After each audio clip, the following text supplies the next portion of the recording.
असम की मुख्यमंत्री हिमंता बिश्व शर्मा हमारे साथ मौजूद हैं और जहां कहीं बीजेपी के बड़े बड़े लीडर जा रहे हैं, असम के विकास का उदाहरण देकर बता रहे हैं कि पूर्वोत्तर के राज्य अगर बीजेपी की सरकार बनवाते हैं, जहां पर इलेक्शन हो रहे हैं इसी महीने, तो असम जैसा विकास होगा। बहुत स्वागत है सर आज तक पर आपका। आपको लग रहा है कि ये जो बड़े बड़े सपने बीजेपी के नेताओं की ओर से दिखाए जा रहे हैं, उसमें कामयाबी मिलेगी आप लोगों को? हम लोग तो जीत जाएगा तीनों स्टेट, कोई प्रॉब्लम नहीं है। कोई प्रॉब्लम नहीं है आपको? कोई प्रॉब्लम नहीं है। त्रिपुरा भी जीत चुका है और बाकी दोनों स्टेट भी जीत लूंगा।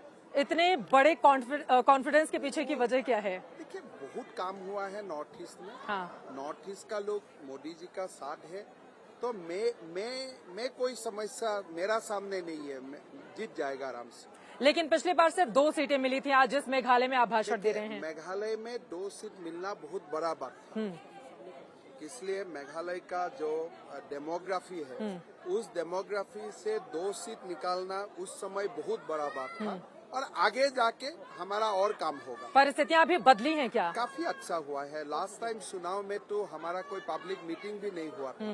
अभी तो अच्छा बड़ा सभा हो रहा है। लोगों का मन में मोदी जी का साथ जोड़ने का एक मैं देख रहा हूँ कि एक बहुत ही इच्छा है।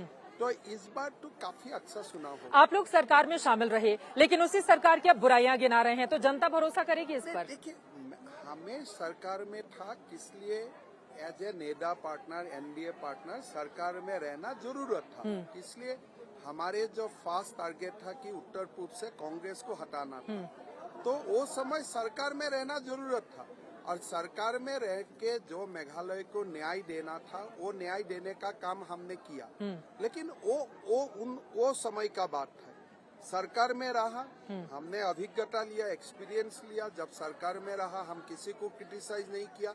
अभी हमें निर्णय लिया कि हम खुद सरकार बनाएगा। मुख्यमंत्री से अभी मेरी बात हुई है, उनका इंटरव्यू किया है। उन्होंने कहा है कि बीजेपी जब तक सरकार में थी तब तक तो सब ठीक चल रहा था, अब हमारी बुराइयां गिना रहे हैं। आज भी ठीक ठाक है। हम जो सरकार में हम था, वो सरकार का हम बुराया नहीं गिना रहा। हाँ। लेकिन हम ये बोल रहा हूँ कि और बहुत कुछ करने का रह चुका है। आपको सेंट्रल गवर्नमेंट जैसे मेडिकल कॉलेज बनाने का पैसा मिला है, तो अच्छा हुआ आपको पैसा मिला, अभी बनाना चाहिए। आप नहीं बना पाया तो हम बना लूंगा। ईसाई बहुल है मेघालय का ये पूरा हिस्सा, और बार बार तृणमूल कांग्रेस जो चुनावी मैदान में आ गई है, वो असम का उदाहरण दे रही है। जो एक रिपोर्ट पुलिस की वायरल हुई थी जिसमें काउंट किया गया था कितने चर्च हैं, तो वो क्या मुद्दा बनेगा यहाँ पर? देखिए, हमने इतना ही बोला हूँ कि असम ऐसा एक आज प्रदेश है कि 2 साल में कोई एक छुटपुट घटना भी नहीं है। अगर कोई कॉन्स्पिरेसी करके कुछ कागज निकाल के मेघालय का चुनाव प्रभावित करना चाहते, उसमें तो मेरा कोई कंट्रोल नहीं है। लेकिन आधिकारिक रूप से हमने बता दिया है वो कागज जाली है, वो कागज का साथ असम सरकार का कोई रिश्ता नहीं है। यहाँ के ईसाइयों का साथ मिलेगा बीजेपी को? देखिए, मेरा हिसाब से हमारा बहुत वर्ग, एक ईसाई हो नॉन ईसाई हो, हमारा पास एक बहुत बड़ा एक फोर्स जोड़ चुका है। और अभी जो हमारा सभाई है, लास्ट चुनाव में भी मैं यहाँ था, 200-300 का सभाई होता है, आज 10-12 हजार का सभा होता है। तो हमने काफी इनरोड कर लिया हूँ और हमारे जो चुनाव के लिए एक टारगेट है, हम लोग बैंग ऑन टारगेट में है और हम लोग अचीव कर लेंगे। नॉर्थ ईस्ट के लिए ऐसा लग रहा है कि बीजेपी ने सबसे बड़ा चेहरा आपको बना दिया है कि हर जगह जाकर हिमंता बिश्व शर्मा वोट मांग रहे हैं। 60 सीटों पर अकेले चुनावी मैदान में है बीजेपी। कितनी सीटें मिल रही हैं? देखिए, ये बीजेपी का कॉन्फिडेंस दर्शाता है। हो सकता था हम किसी का साथ अलायंस कर लेता था, लेकिन हमने नहीं किया। ये 7 सीट में हम लड़ा हूँ। सरकार तो हमारा बनेगा या तो हमारा बिना कोई सरकार नहीं बनेगा। ठीक है। चूंकि आप राष्ट्रीय मुद्दों पर भी बोलते हैं, इस वजह से कुछ और सवाल। महबूबा मुफ्ती की ओर से कहा जा रहा है कि बीजेपी बार बार मुगलों का नाम लेती है, बीजेपी ही मुगलों की औलाद है।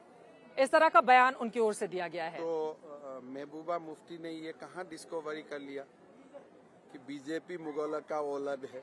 तो हम तो मुगल का जो भी था सारे को ट्रांसफॉर्म करके हम जो इतिहास है, वो इतिहास को ठीक करने का कोशिश में हूँ। तो महबूबा मुफ्ती का जो मुगल का जो सपना है, उनका ही दिमाग में है, वो हमारे दिमाग में तो नहीं है। नीतीश कुमार कह रहे हैं कांग्रेस पार्टी के साथ में आ जाने के बाद 2024 में बीजेपी को 100 सीटों के अंदर हम समेट देंगे। जैसे देखिए, नीतीश कुमार जी तो ऐसा एक पॉलिटिशियन है जो बिना दूसरा का साथ हाथ दे के चल ही नहीं सकता है। उनको तो सपोर्ट चाहिए, उनको तो ऑक्सीजन में रहने का एक आदत है।